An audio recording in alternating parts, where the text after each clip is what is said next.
अब आसमान ही नहीं, समंदर में भी चीन को चैन की सांस लेना मुश्किल हो चुका है। दक्षिण चीन सागर से हिंद महासागर, जहां भी चीन का एक छत्र राज हुआ करता था, वहां आज भारत दखल देने लगा है। वहां भारत का साथ दे रहा है जापान और अमेरिका। लगता है अमेरिका के राष्ट्रपति डोनाल्ड ट्रंप ने चीन के राष्ट्रपति शी जिनपिंग को सबक सिखाने की ठान ली है। तभी हिंद महासागर में अपने सबसे बड़े वॉरशिप USS निमित्ज को भेज दिया है।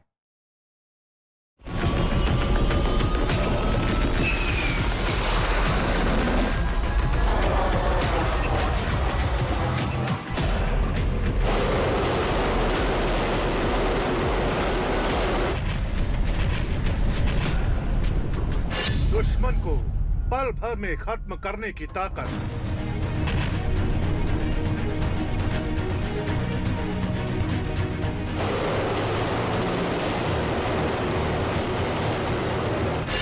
किसी भी देश को तबाह करने की क्षमता।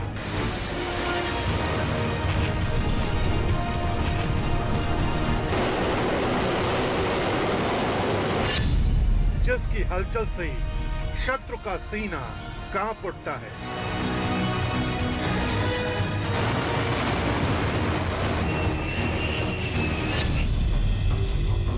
अमेरिका का सबसे बड़ा युद्धपोत USS निमित्ज। अमेरिका का यह शक्तिशाली जल योद्धा हिंद महासागर में हलचल बढ़ाने के लिए पहुंच चुका है। वही हिंद महासागर जहां पहले से ही भारत चीन के रास्ते में दीवार बनकर खड़ा है, जहां जापान भी भारत के साथ है, उसी हिंद महासागर में अब अमेरिका का सबसे ताकतवर युद्धपोत USS निमित्ज की गड़गड़ाहट भी गूंजने लगी है।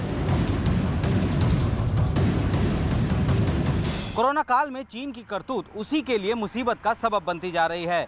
जमीन से लेकर आसमान तक, आसमान से लेकर समुद्र तक, भारत, जापान और अमेरिका की त्रिशक्ति ने चीन का सांस लेना मुश्किल कर दिया है।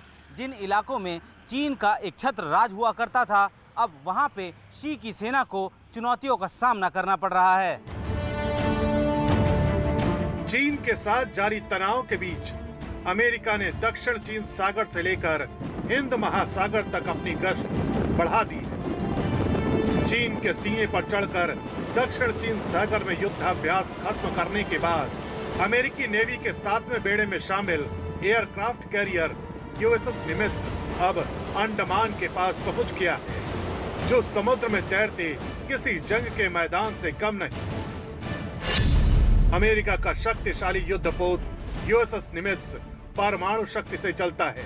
इसकी लंबाई 332 मीटर है। इस पर 90 लड़ाकू विमान तैनात रहते हैं। USS निमित्ज पर एक बार में 3000 सैनिकों की तैनाती होती है।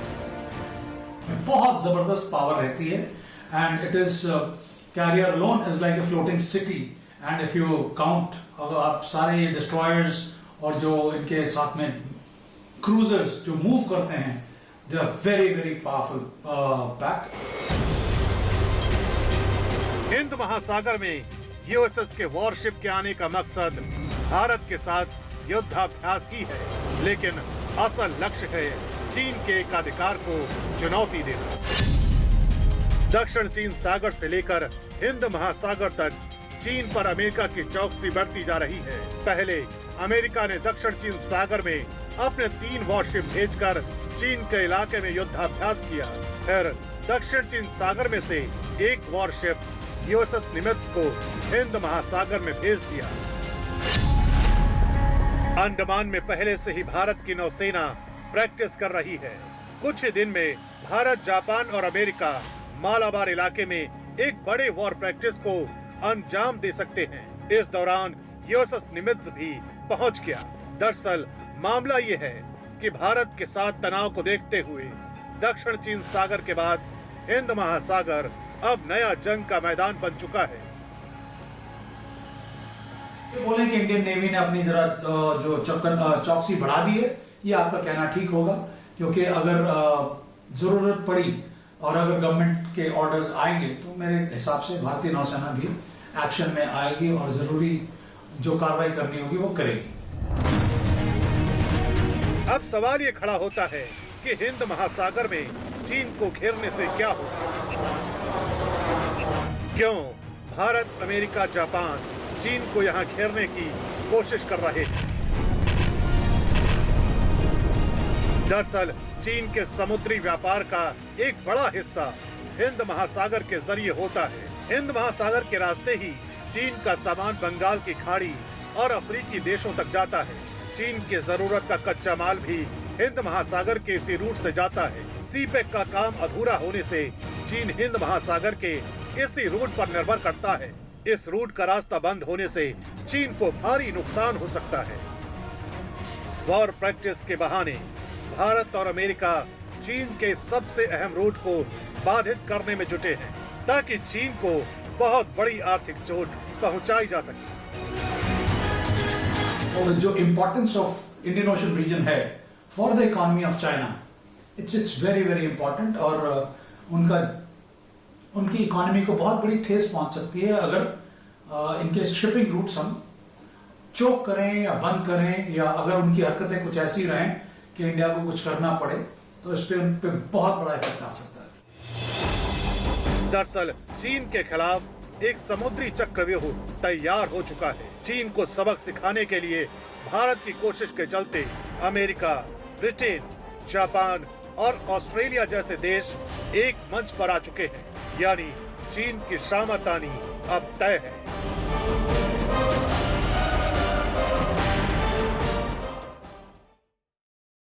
तो देश के दुश्मनों को सबक सिखाने के लिए राफेल लड़ाकू विमानों के भारत आने से चंद दिन ही बचे हैं अब, और भारत के दुश्मनों में खलबली मची हुई है। सबसे ज्यादा खौफ देखा जा रहा है चीन की पीपल्स लिबरेशन आर्मी में। वजह यह है कि हो सकता है कि मौजूदा सीमा विवाद को देखते हुए फ्रांस से मिलने वाले राफेल विमानों को LAC के करीब किसी इलाके में तैनात किया जाए। राफेल दुश्मनों को मिटाने के लिए कई अत्याधुनिक तकनीक से लैस है और इसी से चीन डरा हुआ है।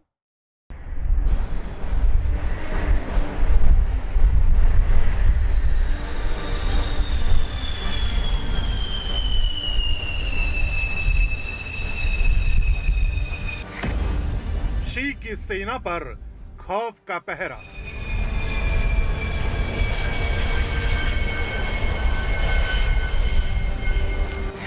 चीन के सिर पर मंडराती मौत।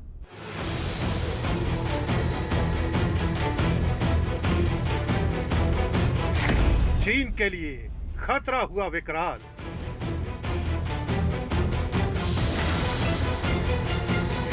चीन का काल बनेगा राफाल।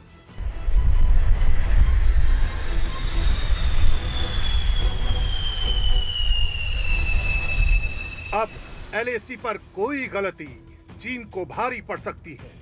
अब शी जिनपिंग को धोखेबाजी की बड़ी कीमत अदा करनी पड़ सकती है, क्योंकि जल्द ही सरहद पर तैनात हो सकते हैं भारत के सबसे ताकतवर गगन रक्षक, जिसका नाम है राफाल।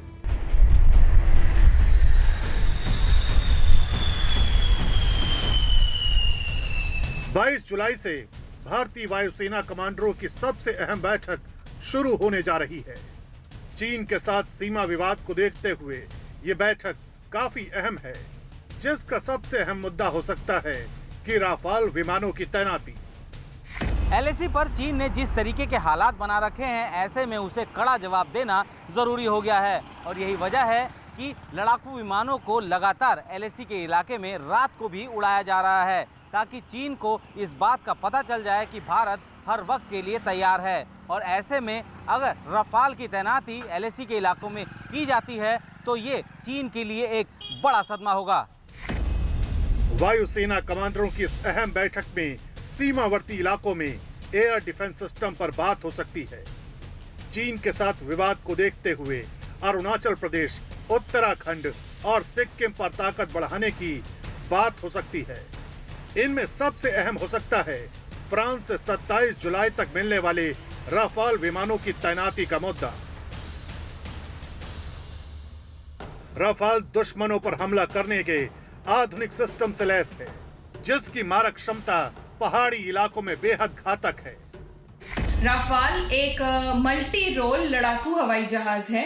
इसका उपयोग फ्रांस ने अपने कई लड़ाइयों में किया हुआ है, जैसे कि अफगानिस्तान, लीबिया, माली, इराक, सीरिया, इन सब जगहों पर इसका उपयोग हो चुका है। तो हम ऐसा कह सकते हैं कि लद्दाख के लिए भी यह बिल्कुल पूरी तरह से फिट है। चीन के साथ तनाव को देखते हुए वायुसेना अलर्ट मोड पर है। वायुसेना ने अपने आधुनिक बेड़े में मौजूद विमान जैसे मिराज 2000, सुखोई 30 और मिग 29 के सभी लड़ाकू विमानों को फॉरवर्ड बेस पर तैनात किया है, जहां से वे दिन और रात दोनों के ऑपरेशन कर रहे हैं। अपाचे अटैक हेलीकॉप्टर भी पूरी तरह ऑपरेशनल मोड में है।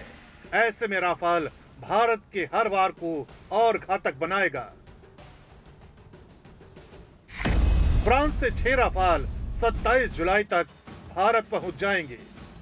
दुनिया की सबसे घातक मिसाइलों और सेमी स्टिल तकनीक से लैस इन विमानों को भारतीय वायुसेना में शामिल होने से देश की सामरिक शक्ति में जबरदस्त इजाफा होने जा रहा है। दावा किया जा रहा है कि भारत आने वाला राफाल फाइटर जेट दुनिया की सबसे आधुनिक हवा से हवा में मार करने वाली मीटियर मिसाइल से लैस है। भारत को मिलने वाला राफाल विमान बियॉन्ड विजुअल रेंज यानी BVR मिसाइल से लैस होगा। ये मिसाइल दुश्मन के प्लेन को बिना देखे सीधे फायर की जा सकती है। इसमें एक्टिव रडार सीकर लगे होते हैं, जिससे मिसाइल को किसी भी मौसम में दागा जा सकता है। इतना ही नहीं, स्कैल्प मिसाइल या स्टॉर्म शैडो किसी भी बंकर को आसानी से तबाह कर सकती है। इसकी रेंज लगभग 560 किलोमीटर होती है। राफाल के आने के बाद वायुसेना की लड़ाकू क्षमता जरूर बढ़ जाती है और इसलिए इसकी तैनाती पर मुझे लगता है कि वायुसेना के उच्च अधिकारी अपनी अगली कॉन्फ्रेंस में जरूर यह बात तय करना चाहेंगे कि राफाल की तैनाती कहां-कहां, किस-किस वायुसेना के बेस पर हो सकती है, जिससे कि चीन से हमें कोई खतरा ना हो। सबसे अहम बात ये कि भारत आने वाले 6 राफाल विमान पूरी तरह से कॉम्बैट रेडी पोजीशन में होंगे, यानी इन्हें आते ही किसी भी ऑपरेशन में लगाया जा सकता है। इतना तो तय है कि इसके आगे चीन का कोई विमान नहीं टिकने वाला, यानी जमीन पर भारत से मात खाने वाला चीन अब आसमान में भी भारत के सामने शरण मांगता नजर आएगा। चीन की एयरफोर्स अपनी पश्चिमी कमान से LAC पर नियंत्रण रखती है, जबकि LAC पर निगरानी के लिए भारतीय वायुसेना अपने पश्चिम, मध्य और पूर्वी दस्ते का इस्तेमाल करती है। इसी के लिहाज से रिसर्च के जो दावे हैं उसके मुताबिक, आइए आपको हम कुछ चीज़ें बताते हैं। भारत के पश्चिम और मध्य साथ ही पूर्वी कमान में कुल 270 लड़ाकू विमान है। पश्चिमी कमान और पश्चिमी, मध्य और पूर्वी कमान, ये भारत का हम बता रहे हैं। इसी के साथ ही हम बताते हैं आपको आगे कि इसमें 270 लड़ाकू विमान किसकी साइड है, आप देख सकते हैं भारत की साइड है, और साथ ही 157 जो है वो पश्चिमी दस्ते में शामिल हैं चीन के। इसी के साथ ही अगली जानकारी आपको मैं पहुंचाती हूँ। चीन के पश्चिमी कमान में ज़्यादातर जो चौथी पीढ़ी के हैं वो J-10 है, तो J-10 लड़ाकू विमान चीन के साथ हैं। साथ ही इसके अलावा जो भारत के मिराज हैं वो 2000 के बराबर के हैं। इसके अलावा हम अगली जानकारी आपको देते हैं। वो जानकारी है कि चीन के वेस्टर्न कमांड में कुल 101 चौथी पीढ़ी के लड़ाकू विमान मौजूद हैं। साथ ही अगर मैं बात करूं भारत की, तो वहां तीनों कमांड जो कि LAC पर नजर रखते हैं, उनके पास कुल 122 चौथी पीढ़ी के लड़ाकू विमान मौजूद हैं, जो कि आप इस ग्राफिक के जरिए समझ सकते हैं। इसके अलावा चीन ने LAC पर निगरानी के लिए पश्चिमी कमान पर J-11 और सुखोई 30 की मारक क्षमता वाले विमानों को तैनात किया है, जबकि इसके मुकाबले अगर मैं भारत की बात करूं तो वहां सुखोई 30 की मारक क्षमता से ज़्यादा वाले जो वहाँ पर हथियार हैं, विमान हैं, उन्हें तैनात किया गया है। तो कुल मिलाकर ये एक जो आपको हम तस्वीर पेश कर रहे हैं कि भारत कहाँ खड़ा है सामरिक शक्ति के मामले में और चीन कहाँ खड़ा हुआ है।